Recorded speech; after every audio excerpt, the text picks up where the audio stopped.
Jumbo and his friends.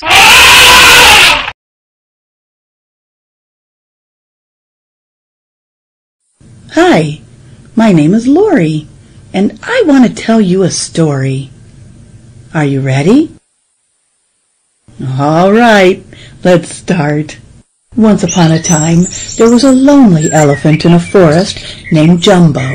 Jumbo was a very kind elephant, but he did not have any friends. One day, Jumbo went to search for friends in the forest. On his way to the forest, Jumbo saw a monkey in a tree. "Will you be my friend?" Jumbo asked the monkey. The monkey said, "You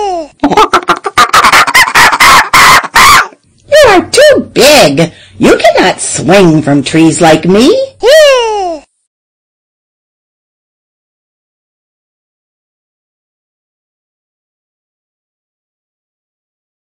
Jumbo wanted to save these animals from the tiger. "Oh, don't worry. I will save you all. Just stay behind me, and I will take care of the tiger," he said to the animals. All the animals stayed behind Jumbo. They all were frightened as they saw the tiger coming closer to them.